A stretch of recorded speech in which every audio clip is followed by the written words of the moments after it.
నమస్తే, welcome to four sides TV. నేను Revathi. World wide గా జర్నీ చేసింది కరోనా. ఈ మహమ్మారి దెబ్బకు గ్లోబ్ మొత్తం షేక్ అయింది. ఇక అంతే, ఉద్యోగులు, సామాన్య మధ్యతరగతి ప్రజలు కోలుకోలేని విధంగా నష్టపోయారు. వేలాది మంది ఉద్యోగాలు కోల్పోవడంతో రోడ్డున పడ్డారు.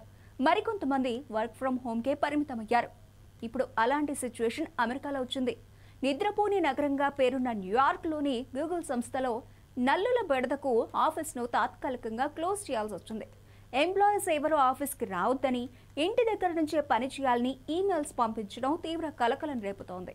న్యూయార్క్ మాన్హటన్ చెల్సియా క్యాంపస్లోని గూగుల్ ఆఫీస్లో నల్లుల బెడద పెరిగింది.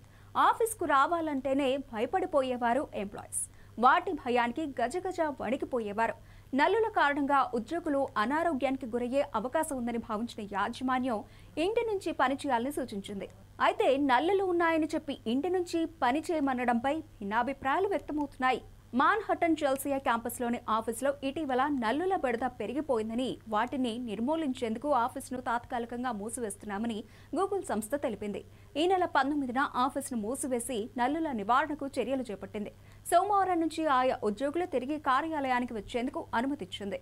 ఉద్యోగుల్లో ఎవరికైనా దురద లాంటి లక్షణాలు కనిపిస్తే వెంటనే తెలియజేయాలని కంపెనీ మెయిల్ చేసింది. పనిచేసే ప్రాంతంలో ఎక్కడైనా నల్లులు కనిపిస్తే తెలపాలని కోరింది.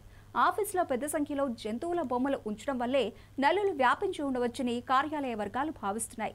ఇలాంటి పరిస్థితి 2010లో కూడా తలెత్తింది. అప్పుడు కూడా కొన్ని రోజులు గూగుల్ ఆఫీసును తాత్కాలికంగా క్లోజ్ చేశారు.